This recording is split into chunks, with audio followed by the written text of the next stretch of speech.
बोले महाकाल महाराज की। आज का दिन उज्जैन के लिए, मध्य प्रदेश के लिए और पूरे देश के लिए जोड़ के कहूं तो कोई अतिशयोक्ति नहीं होगी। यशस्वी प्रधानमंत्री श्रीमान नरेंद्र मोदी जी का जोरदार अभिनंदन को ये मेडी सिटी की कल्पना अगर किसी ने की है हेल्थ डिपार्टमेंट को लेकर के, वो है एकमात्र दुनिया के सबसे बड़े देश के सबसे बड़े गणतंत्र के नायक यशस्वी प्रधानमंत्री श्रीमान नरेंद्र मोदी जी। हमें इस बात का आनंद है, परमात्मा की कृपा से। कभी कभी मेरे पूर्ववक्ता अनिल जी, दूसरे अनिल जी, सभी का मनोभाव यही है, कुछ कुछ कारण से अटकता गया मेडिकल कॉलेज, लेकिन आज ये जो मंच शोभायमान है, जोरदार अभिनंदन करो पूरे मंच के लिए। इस कार्यक्रम के साक्षी बन रहे हमारे उप मुख्यमंत्री और स्वास्थ्य मंत्री श्रीमान राजेंद्र शुक्ला जी, जोरदार अभिनंदन राजेंद्र जी का भी। हमारे स्वास्थ्य राज्य मंत्री और सुयोग्य मंत्री नरेंद्र शिवाजी पटेल, इनका भी जोरदार अभिनंदन करो। पूरा मंत्रालय आपके बीच में आया है। हमारे यशस्वी प्रभारी मंत्री गौतम टेटवाल जी, जब से आए गौतम जी, हमारे लिए रोज दिन दूना रात चौगुना उज्जैन का विकास हो रहा है। इस अवसर पर हमारे माननीय सांसद, जो खास तौर पर मेरी बात के आधार पर पता नहीं कहां दक्षिण भारत में थे, हमारे अनिल फिरोजिया जी, जोरदार अभिनंदन अनिल फिरोजिया जी का। और दूसरे माननीय सांसद बाल योगी उमेश नाथ जी महाराज जी को भी प्रणाम करता हूं, आपका भी अभिनंदन है। इस अवसर पर हमारे माननीय विधायक श्रीमान अनिल जैन कालूहड़ा जी, जोरदार अनिल जैन जी के लिए ताली वगैरह। और जो नाम बोल रहा हूं क्रमशः, हमारे सतीश मालवी जी, जोरदार अभिनंदन सतीश जी का। जितेंद्र पंड्या जी का, बड़नगर विधायक, डॉक्टर तेज बहादुर जी का। इस अवसर अरुण भीमावत जी का, शाजापुर से हमारे माननीय विधायक, महापौर हमारे मुकेश टटवाल जी, सभापति बहन कलावती यादव जी। इस अवसर पर जिला पहले वक्फ बोर्ड के अध्यक्ष, कहाँ है वक्फ बोर्ड अध्यक्ष, डॉक्टर सनवर पटेल जी, आपका भी स्वागत अभिनंदन है। इस अवसर पर जिला अध्यक्ष विवेक जोशी जी, बहादुर सिंह बोर मुंडला जी, हमारे सभी वरिष्ठ नेतागण, सबका जोरदार अभिनंदन कर दो। यहां से वहां तक जिला पंचायत अध्यक्ष से लेकर के हमारे सारे विधायक, पूर्व विधायक, सारे वरिष्ठ नेतागण। आज का दिन तो वाकई परमात्मा ने कुछ खास ही लिखा है, इतना खास कि लगातार पूरे साल, यद्यपि हमारे अपने कई कामों की सौगात पूरे प्रदेश में देने को मिल रही है, लेकिन भारत सरकार की योजना के साथ मिलकर के कदम से कदम मिलाकर के चलने में जो मजा आज के कार्यक्रम का आ रहा है, वो सारा कार्यक्रम एक तरफ और आज का कार्यक्रम एक तरफ। क्योंकि जो कार्यक्रम किया जा रहा है, जो उपलब्धि दी जा रही है, कितना अलग प्रकार का संयोग है, सुखद संयोग है। मैं राजेंद्र जी को बता रहा था, मैं जब पैदा नहीं हुआ उस समय से यहाँ के लोगों की आग थी कि यहाँ मेडिकल कॉलेज होना चाहिए। उज्जैन 1965 के पहले 3 दिन बन रहा। मैं पैदा बाद में हुआ, लेकिन वो आग थी, जिस आग के आधार पर केवल उज्जैन नहीं, ये मेडिकल सिटी और मेडिकल कॉलेज सब मिलाकर के जो कंसेप्ट हुआ, परमात्मा की दया से आज हमारे हाथों ये हो भी रहा है। लेकिन उसके साथ एक और जानकारी भी, ये मेडिकल कॉलेज अकेला नहीं है, ना मेडिकल सिटी है। मेडिकल सिटी अब ये पूरा परिक्षेत्र बन रहा है। अपना मेडिकल डिवाइस पार्क, भारत का सबसे बड़ा मेडिकल डिवाइस पार्क अगर कहीं है तो विक्रम उद्योगपुरी उज्जैन में है। हमें इस बात का आनंद है। और उसकी गति, उसकी रफ्तार देखो, लगभग 950 एकड़ जमीन जो वहां हमने रिजर्व की थी, जिसपे काम चल रहा था, 950 अब हमारी खत्म हो गई, फिर 950 नई एक्वायर करना पड़ रही है। ये है स्कोप, ये है भविष्य की संभावना। इस अपने आप में ये सारी कहानी कह देता है। बड़े बड़े उद्योगपति, बड़े बड़े निवेशक जो भी चाह रहे हैं, यहाँ अगर हम ये इसी स्थान की बात कर रहे हैं तो इस स्थान पर हाईटेक हेल्थ फैसिलिटीज से लेस ये होगी मेडिसिटी। लेकिन ये केवल अभी तो एक सिलसिला है, ये यहाँ जो सिलसिला है ये रुकने वाला नहीं है। पहले तो आनंद मनाओ, 592 करोड़ 30 लाख की लागत से आज हमने इसका भूमि पूजन किया है, ये आनंद की बात है। और एक ऐसे कंसेप्ट से बनाई जा रही है पूरी मेडिकल सिटी जिसमें कम से कम जमीन में ज्यादा से ज्यादा सुविधाओं को एक ही जगह पर इकट्ठा करने का प्रयास किया है। जो इसकी खासियत है वो खासियत भी इसी प्रकार की है। हमारा समूचा कैंपस, कहीं जाने की जरूरत नहीं है। कहाँ हॉस्टल, कहाँ रेसिडेंशियल ब्लॉक, कहीं और अलग अलग जगह बनाए जाते थे। और ये एकमात्र ऐसा हमारा संस्थान रहेगा जहां पर 13 मंजिल से भी ऊपर वाली बिल्डिंगें बनेगी। ये जो हाई राइज बिल्डिंगों का एक पूरा सिलसिला चालू होगा, ये हाई राइज के मतलब एक एक इंच जमीन का उपयोग अपनी सेवाओं के लिए होना चाहिए और कम से कम जगह में ज्यादा से ज्यादा सुविधाएं मिले। जल्दी से जल्दी डॉक्टर, नर्स, पैरामेडिकल सारा स्टाफ, उसका रेसिडेंशियल कैंपस भी वही बने। उसी के साथ साथ सभी प्रकार की फैकल्टी वो भी रुक सके। सभी प्रकार के विभिन्न विभागों के माध्यम से कोई भी चिकित्सा के क्षेत्र की सर्जरी या कोई भी चिकित्सा के क्षेत्र की बीमारी का इलाज यहीं पर होगा, कहीं जाने की जरूरत नहीं है। ये पूरा का पूरा कॉन्सेप्ट, और उससे भी आगे बढ़कर भविष्य की दृष्टि से भी जिस नए क्षेत्र में जाना पड़ेगा उस सबके लिए पर्याप्त इंतजाम। और भाग्य की बात है ये हमने अपनी इस मेडिकल कॉलेज के मेडिसिटी के कैंपस को ये 1872 में स्थान चयन हुआ है। 1872 का पूरा ये चिकित्सा क्षेत्र की सुविधाओं के लिए रिजर्व की गई लैंड काल के प्रवाह में बाद में 1895 से हमारा पहला नजर अली मिल कैंपस बना इंडस्ट्रियल ग्रोथ रेट के आधार पर अपने यहाँ पर, और 1895 के बाद बनते बनते विनोद मिल, बीमल मिल, हीरा मिल, ये तमाम जिनिंग प्रेस, ये सारे के सारे अपने औद्योगिक क्लस्टर का जो रूप बना था, मैं आपको गारंटी से कह सकता हूं ये मेडिकल सिटी आने वाले समय में आज के स्तर पे भी अधिकारी भी यहाँ मौजूद है। अभी ये यहाँ का कैंपस तो पूरा होगा, लेकिन भविष्य की जितनी आवश्यकता है वो सारी लैंड भी अभी हमारे पास और रिजर्व है, ये मैं बताना चाहता हूँ। आज अपने यहाँ पर जब हमारे संकल्प पत्र के आधार पे बात करते हैं, हमने कहा था कि हमारे अपने मध्य प्रदेश की सरकार बनने के बाद हम मेडिकल सिटी भी बनाएंगे। मेडिसिटी के नाम पर हमारे नए आयुर्वेदिक और मेडिकल कॉलेज पे हम पर्याप्त ध्यान देंगे। अगर अपन इसका हिसाब लगाए तो थोड़ा सा अतिशयोक्ति नहीं होगी।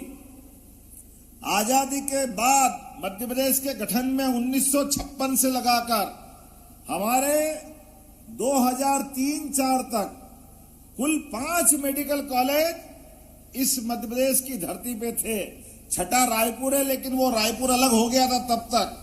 तो ये 5 मेडिकल कॉलेज 55 साल में मिले हैं। मुझे गर्व है हमारे विचारधारा की सरकार के बलबूते पर आज हमारे पास 17 मेडिकल कॉलेज चल रहे हैं। ये हमारी अपनी इस विचारधारा की बात, और 17 वो और 13 मेडिकल कॉलेज प्राइवेट, अर्थात 13 और 17 ये 30 मेडिकल कॉलेज चल रहे हैं।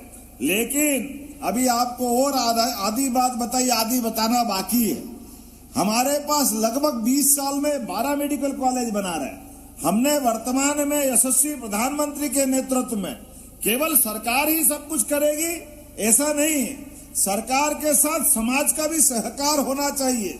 समाज और सरकार मिलजुल करके चिकित्सा सुविधा की सारी व्यवस्था बनाए। इसी आधार पर यह निर्णय किया गया। अर्थात अगर आप प्रैक्टिकली देखोगे तो हमारे पास 5 से लेकर के 2024 तक हमारे पास ये सरकार के समय तक अभी 3 मेडिकल कॉलेज नीमच, मंदसौर और सिवनी, जहां 100 मेडिकल की सीटें आई। इनको मिलाकर 17 मेडिकल कॉलेज आज हमारे वर्तमान में संचालित है। लेकिन 17 मेडिकल कॉलेज के आधार पर जो मैं बात कह रहा हूं, ये 12 मेडिकल कॉलेज अर्थात नए जुड़े, लेकिन एक ही साल में पीपीपी मॉडल पर 12 मेडिकल कॉलेज इसी महीने दिसंबर में हम उनका टेंडर फाइनल करके नए कॉलेज जोड़ने जा रहे हैं अगले साल की दृष्टि से। ये बड़ी सौगात है। 12 हमारे पास बन के तैयार हुए, लंबा समय चला गया, लेकिन आज के इस बदलते दौर में हमारे जो हॉस्पिटल है 400 क्षमता के, 300 क्षमता के, इन हॉस्पिटल को जोड़ करके मेडिकल की शिक्षा, यह बहुत मामूली बात है, ऐसा होना चाहिए। हमारे लिए आपकी जानकारी के लिए बता दूं, जब सरकार हमारी बनी तो पहले 2 अलग अलग मंत्रालय थे, मेडिकल एजुकेशन अलग, सामान्य हमारा चिकित्सालय विभाग अलग, 2 मंत्री अलग अलग काम करते थे।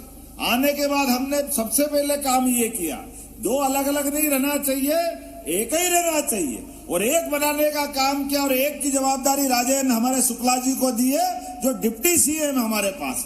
हमारी सरकार के पैसे का एक एक उपयोग सदुपयोग में बदले, व्यवस्थाओं पे नियंत्रण हो और भविष्य में वो अच्छी छलांग लगा करके सरकार के माध्यम से सभी मंत्रालय काम करना चाहिए। इसलिए एक नहीं, कई सारे सेक्टर में काम कर रहे हैं। इस हेल्थ के सेक्टर में मैं बताना चाहूंगा, पूरे देश में एकमात्र राज्य मध्य प्रदेश है।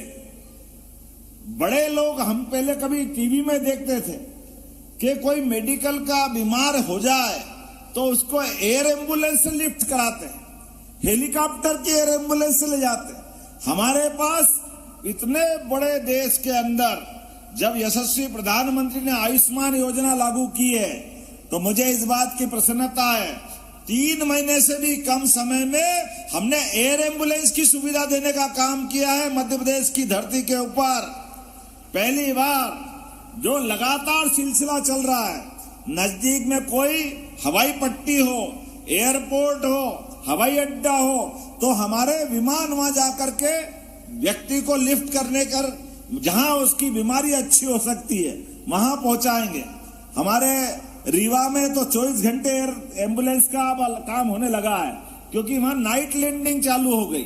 पहले वो केवल दिन में उड़ाते थे, अब 24 घंटे महाकौशल, विंध्य, क्योंकि वहां हमारे पास एक एक एयरपोर्ट है। इसलिए आज के जमाने में केवल एयरपोर्ट को हमारी व्यक्तिगत सुविधा के बजाय जीवन उपयोगी चीजों से जोड़ के चल रहा है। और एयर एम्बुलेंस में हेलीकॉप्टर, जहां हमारी हवाई अड्डा नहीं है वहां हेलीकॉप्टर से उठा के ले जाएंगे, लेकिन व्यक्ति की जान बचाना ये हमारी सरकार की जवाबदारी है और हम इस पे काम कर रहे हैं। अभी नक्सलाइट हमले में जो हमारा जवान घायल हुआ, कल की बात है, आप समाचार पत्रों में देख रहे होंगे, एक गोली लगी, गोली लगने के आधार पर व्यक्ति घायल होकर के गोंदिया हॉस्पिटल में भर्ती करा, लेकिन 2 दिन में गोली नहीं निकाल पाए। कोई कारण हो सकता, गंभीर चिकित्सा की व्यवस्था है, तो डॉक्टर और कलेक्टर दोनों ने रिकमेंड किया कि एयर एम्बुलेंस चाहिए। चुटकी बजाते हुए एयर एम्बुलेंस पहुंची, व्यक्ति को शिफ्ट कर दिया। यह अपनी सरकार की भावना है, 1 रुपया किसी का नहीं लग रहा, केवल आयुष्मान योजना के माध्यम से। और अब तो यशस्वी प्रधानमंत्री ने और आगे बढ़ाया है। मैं आपके माध्यम से यह बात इसीलिए कह रहा हूं कि हमारे द्वारा चिकित्सा के मामले में आज की स्थिति में लगभग प्राइवेट स्तर पर 2575 सीट, हमारी ये 100 के 3 मेडिकल कॉलेज जोड़े हैं, तो हमारे पास मध्य प्रदेश के अपने बच्चों के लिए नीट क्वालिफाई करने के बाद लगभग 2575 और 13 प्राइवेट मेडिकल कॉलेज मिला लें तो 5000 से ज्यादा सीटों की व्यवस्था मध्य प्रदेश की धरती पे हो गई है। ये बहुत बड़ी बात है, जोरदार अभिनंदन करो माननीय प्रधानमंत्री जी के माध्यम से। और आने वाले इस सरकार के सत्र के साथ साथ हमने प्रयास किया है, आने वाले 2 साल में ये 10,000 तक ले जाएंगे सारे मेडिकल कॉलेज को पूरा करते हुए। और केवल एलोपैथिक नहीं, आयुर्वेदिक भी 13 मेडिकल कॉलेज बनाने के लिए हमने संकल्प लिया। 5 आयुर्वेदिक मेडिकल कॉलेज इसी सत्र में प्रारंभ कर रहे हैं और बचे हुए 7 मेडिकल कॉलेज अगले सत्र में चालू कर रहे हैं। हमने संकल्प लिया है, उज्जैन में अभी हमारे पास एलोपैथिक का आज कॉलेज चालू होने के लिए भूमि पूजन हुआ है। आयुर्वेदिक का प्रदेश का एम्स में होने वाला हमारा सबसे अच्छा संस्थान धन्वंतरी आयुर्वेदिक कॉलेज यहाँ है। हमारे इसी परिसर से बहुत आगे नहीं है, लेकिन इसके लिए भारत सरकार तक प्रस्ताव पहुंचा जा चुका है और मेरी 2 मीटिंग हो गई है सांसद जी। भगवान चाहेगा तो 2025 में हम उस नए हमारा अपना जो एम्स आयुर्वेद वाला कॉलेज है वो अपने मध्य प्रदेश के साथ उज्जैन में मिलेगा। मैं उम्मीद कर रहा हूं जितने भी हमारे सामान्य विश्वविद्यालय है, सारे के सारे विश्वविद्यालय, जैसे हमने बीएससी एग्रीकल्चर चालू कराया, इसी प्रकार से हमने कहा है कि ये जो पैरामेडिकल, नर्सिंग, इन कोर्स में रोजगार भी है, तो हमारे अपने सारे विश्वविद्यालय सब पैरामेडिकल और नर्सिंग के अपने अपने कॉलेज खोले। ये निर्णय भी हमने किया है ताकि अधिकतर लोगों को नीचे तक लाभ मिले। इसी प्रकार से पैरामेडिकल और नर्सिंग की परीक्षाएं भी हमारे सामान्य विश्वविद्यालय के माध्यम से होना चाहिए। अधिकांश जगह विकेंद्रीकृत व्यवस्था होना चाहिए। इसी के साथ साथ ऐसी बहुत सारी बातें हम करना चाह रहे हैं, लेकिन आपकी जानकारी के लिए बता दूं, एक और निर्णय हमने किया है। किसी भी हॉस्पिटल में अगर एम्बुलेंस घायल को लेके आती है तो ये बड़ी सौगात मिलती है, लेकिन जब कोई व्यक्ति का शरीर छूट जाए और वो कोई कारण से, परमात्मा की लीला है, हमारे हाथ से हमारा मरीज निकल गया और ऐसे में बड़े खराब दृश्य बनते थे। व्यक्ति की शरीर, उसकी मट्टी, उसका शव लेकर के कोई साइकिल पे जा रहा है, कोई ठेले में ले जा रहा है, कोई गाड़ी में ले जा रहा है। शहर वाले तो ठीक है, गांव में बहुत दिक्कत थी। हमने निर्णय किया है हर व्यक्ति के लिए ऐसे कष्ट के समय सरकार दिखना चाहिए, इसलिए प्रत्येक हॉस्पिटल में संवाहन की व्यवस्था की है। हर व्यक्ति के लिए अगर जरूरत पड़ती है तो घर तक पहुंचाने की व्यवस्था निःशुल्क सरकार के द्वारा करने का फैसला लिया। ऐसे एक नहीं, मैं कई सारी बातें बता सकता हूँ। इंदौर, ग्वालियर, जबलपुर, रीवा, हमारी सुपर स्पेशलिटी हॉस्पिटल की सुविधाएं इसके माध्यम से अब दे रहे हैं। सिकल सेल एनीमिया, ये तो इतनी खराब बीमारी है, खासकर आदिवासी अंचल में सिकल सेल की बीमारी से भारी पैमाने पर कष्ट होता है, लेकिन इसका समूचा उन्मूलन करने का हमने निर्णय किया है। ऐसी एक नहीं, बहुत सारी बातें मैं बता सकता हूं, लेकिन आज के समय में खास करके जब यहाँ पे मैं बात कर रहा हूं तो हमारे यहाँ इसी मेडिसिटी के माध्यम से 1500 से अधिक बेड वाले सुपर स्पेशलिटी और मल्टी स्पेशलिटी हॉस्पिटल का यहाँ प्रबंधन किया जाएगा। ये बड़ा निर्णय है अपने आप में। 1500 बहुत बड़ी संख्या होती है, लेकिन ऐसी कई सारी चीजें हैं हमारे पास। आने वाले समय में मध्य प्रदेश के अंदर मेडिकल टूरिज्म भी बढ़ रहा है। हमारे यहाँ इंदौर में अरविंदो मेडिकल कॉलेज के माध्यम से विदेश के लोग भी इलाज कराने आ रहे हैं। तो हम जब महानगर की कल्पना कर रहे हैं, इंदौर, उज्जैन, देवास, धार, ये मेट्रोपॉलिटन सिटी में बदलेगा, लेकिन ये नहीं, हमारा ग्वालियर, जबलपुर, भोपाल और रीवा, सतनाम जोड़ करके भी एक तरह से महानगरों की कल्पना की गई। आने वाले 2047 तक जब देश का शतक पूरा होगा, अमृत काल पूरा होगा, तो ये समूची सुविधाओं के आपस में एक दूसरे से तालमेल कराने के लिए हमने मेडिकल टूरिज्म के आधार पर भी इसी प्रकार की मेडिसिटी के लिए प्राइवेट सेक्टर के लिए भी प्रयास किया है। प्राइवेट सेक्टर के लोग आकर भी हमारे यहाँ पे केवल अपने देश वाले नहीं, केवल अपने प्रदेश वाले नहीं, विदेश में भी, आपकी जानकारी के लिए बता दूं, विदेशों के अंदर जो लोग रहते हैं उनके साथ एक कठिनाई है, सब कुछ इंश्योरेंस पे है, लेकिन सामान्य बीमारी का इलाज कराने जाए हॉस्पिटल में तो बीमारी के लिए जांच के बाद ऑपरेशन के लिए 1 साल, 2 साल, 3 साल, 4 साल आगे तक नंबर लगते हैं। उनका ये प्रबंधन नहीं है। आज बीमारी मालूम पड़ी कल अपनी इलाज करा लो। ये व्यवस्था अगर कहीं है, ये भारत में जोरदार अभिनंदन करो माननीय हमारे सभी शिक्षा कर्मियों के साथ स्वास्थ्य अधिकारियों, स्वास्थ्य से जुड़े सब लोगों के लिए ये इतना अच्छा प्रबंधन है। तो जब बीमारी कहीं भी हो, किसी देश में भी हो, अगर वो उसके पास संसाधन है, वो अगर हमारे पास आकर लाभ ले सकता है, तो हम क्यों लाभ नहीं देंगे? ये तो हमारा फर्ज बनता है। हमने कहा सर्वे भवन्तु सुखिनः सर्वे सन्तु निरामया। तो ये वेद वाक्य खाली बोलने के लिए नहीं है, पूरी दुनिया के लिए। कहीं से भी कोई बीमार आए, कहीं से भी कोई कष्ट में आए, उसको अच्छा करके देने की ये हमारी लंबी परंपरा है। हम इस दोबारा भारत के अंदर मेडिकल टूरिज्म को बढ़ावा देने के लिए सबसे पहले कोई सरकार सक्रिय है तो मुझे गर्व है। मध्य प्रदेश सरकार माननीय मोदी जी के नेतृत्व में डबल इंजन के रूप में अपनी रोल अदा करना चाह रही है। अनिल जी, मैं आपसे कुछ बातें छिपा रहा हूं, क्योंकि जो थाली में है उसकी बात करो।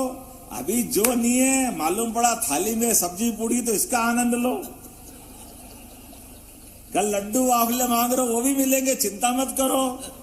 मालपुआ भी मिलेगा, उसकी चिंता मत करो। आज का जो आनंद है, लेकिन फिर भी अब आपने कहा तो वहां से उठ कर आया अनिल जी। हमारे उज्जैन के अंदर लगभग 125 साल पहले, लेकिन सिंधिया महाराज ने तो उसका कारण लिया था। 125 से 150 साल पहले कलेक्टर कार्यालय, पहले सूबेदार कार्यालय के नाम से जाना जाता था, हमारा गोपाल मंदिर पे लगता था। बाद में उसको शिफ्ट किया कोठी पैलेस पे, लेकिन बड़े दुर्भाग्य के साथ कहना पड़ रहा है, इतने दूर उस समय तो कुछ था ही नहीं, लेकिन वहां जब वो कार्यालय स्थापित किया। लेकिन आज हमारे माननीय मंत्रीगणों को बताना चाहूंगा, आज की स्थिति कैसी है कि हमारे यहाँ वो उस समय केवल जिला कार्यालय था। जब संभाग कार्यालय होगा और बड़े बड़े कार्यालय आ गए। अब आईजी अपने घर से कार्यालय चला रहा है क्योंकि जगह नहीं है। डीआईजी यातायात थाने से कार्यालय चल रहा है क्योंकि जगह नहीं है।